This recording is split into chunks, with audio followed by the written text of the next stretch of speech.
Hai Positive People, kita kembali melanjutkan seri pengajaran kita dalam Matius pasal 16. Kali ini kita mengambil ayat 5 sampai 12. Pada waktu murid-murid Yesus menyeberang danau, mereka lupa membawa roti. Yesus berkata kepada mereka, berjaga-jagalah dan waspadalah terhadap ragi orang Farisi dan Saduki. Maka mereka berpikir-pikir dan seorang berkata kepada yang lain, itu dikatakannya karena kita tidak membawa roti. Dan ketika Yesus mengetahui apa yang mereka perbincangkan, ia berkata, mengapa kamu memperbincangkan soal tidak ada roti? Hai orang-orang yang kurang percaya, belum juga kamu mengerti. Tidak kamu ingat akan 5 roti untuk 5.000 orang itu. Dan beberapa bakul kamu kumpulkan kemudian. Ataupun akan 7 roti untuk 4.000 orang itu. Dan beberapa bakul kamu kumpulkan kemudian. Bagaimana mungkin kamu tidak mengetahui bahwa bukan roti yang kumaksudkan. Aku berkata kepadamu, waspadalah terhadap ragi orang Farisi dan Saduki.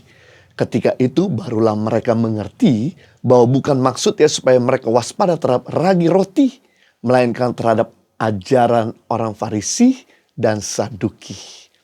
Pada waktu murid-murid sampai di seberang danau, mereka baru sadar bahwa mereka lupa membawa roti. Yesus menjawab dan mengingatkan para murid agar waspada terhadap ragi orang Farisi dan Saduki. Yaitu ajaran orang Farisi dan Saduki yang tidak percaya kepada sumber kebenaran itu sendiri, yaitu Yesus. Karena kita bisa tahu bahwa fungsi ragi adalah pengaruh. Sedikit ragi saja dapat mempengaruhi seluruh adonan. Itu sebabnya Yesus sudah mengingatkan jangan sampai murid-murid terpengaruh oleh ajaran mereka jadi ikut tidak percaya kepada Kristus. Jadi para murid sebetulnya tidak nyambung apa yang dikatakan oleh Yesus. Karena di benak kepala mereka bagaimana memenuhi kebutuhan perut mereka. Itu sebabnya Yesus menegur mereka.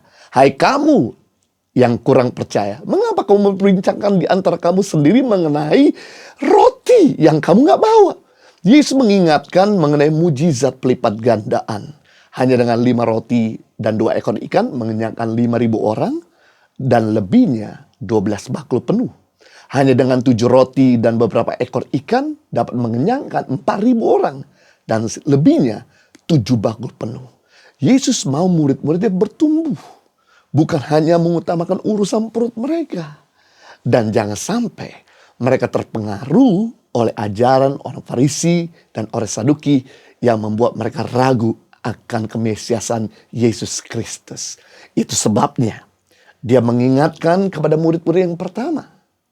Jangan khawatir mengenai kebutuhan perut mereka. Kebutuhan hidup mereka. Selama mereka dekat dengan Tuhan. Dia akan selalu mencukupkan dan memelihara. Sama seperti 5.000 orang yang selalu mengikuti Yesus. Mereka tidak dibiarkan oleh Tuhan Yesus kelaparan, melainkan dikenyangkan. Sama seperti 4.000 orang yang mengikuti Yesus selama 3 hari. Di mana mereka tidak diizinkan kelaparan, melainkan dikenyangkan.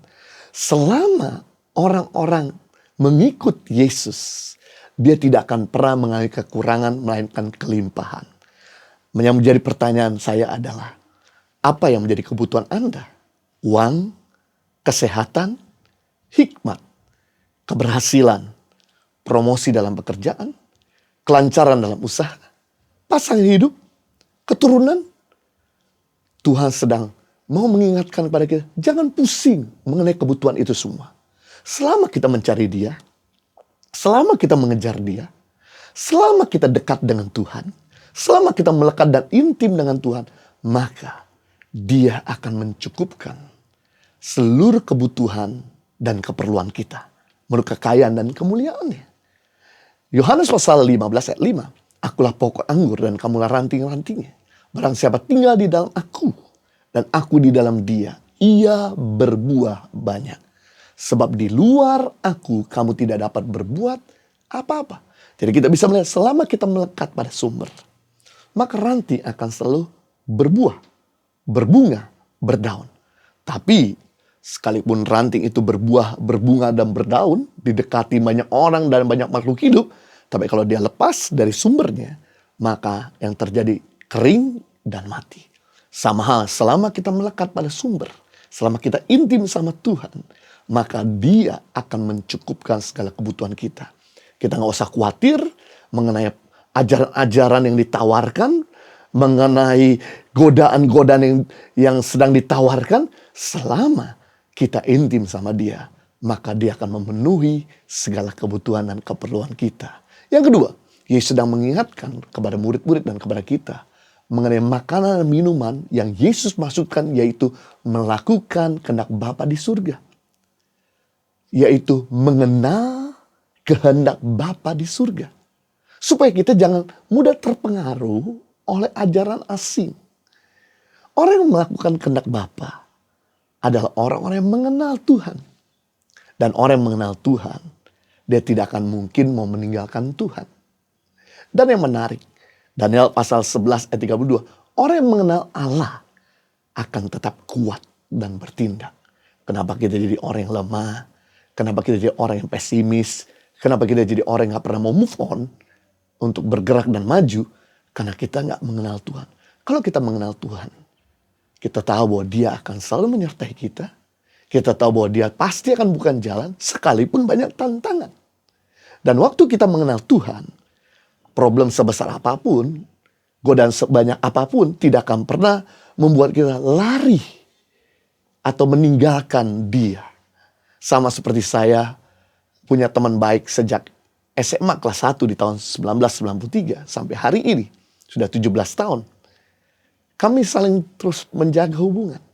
Kami terus bisa membuat di mana saling bisa memberkati satu yang lain.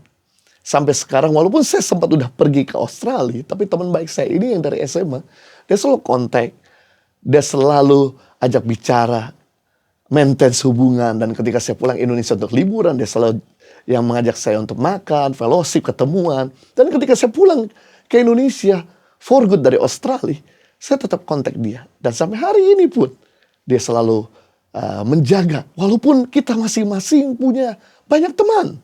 Kita masing-masing punya banyak kesibukan, tapi kita tetap menjaga hubungan. Agar jangan saling melukai, jangan saling mengkhianati. Hal yang sama ketika kita mengenal Tuhan, maka kita tidak akan mungkin mengkhianati Tuhan. Terhadap ajaran, terhadap godaan, ataupun terhadap masalah-masalah yang ada. Tidak akan pernah membuat kita meninggalkan Tuhan. Penting di sini untuk kita bisa mengenal Tuhan lebih dalam. Agar kita bisa melakukan kehendak Tuhan. Dan ketika kita melakukan kehendak Bapa, maka apa yang terjadi? Kasih karunia dekat sama kita.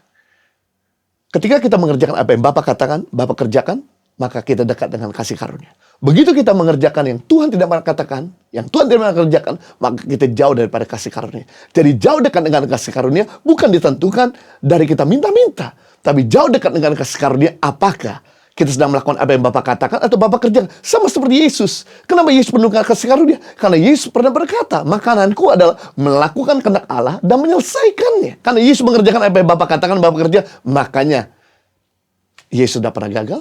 Pengajaran Yesus penuh inspiratif. Doa Yesus penuh jawaban. Sama hal. Kalau apapun yang kita lakukan ini mau terus berkembang, apapun yang kita kerjakan ini mau menyenangkan hati Bapa di surga, tidak ada cara lain, yaitu mari kerjakan apa yang Bapa katakan, Bapa kerjakan, maka Dia akan selalu menyertai dengan kasih karunia yang mempermudah, menguatkan, dan memberdaya. Sehingga kita menjadi orang yang tidak terpengaruh oleh pengaruh dunia. Tuhan Yesus memberkati. God bless you.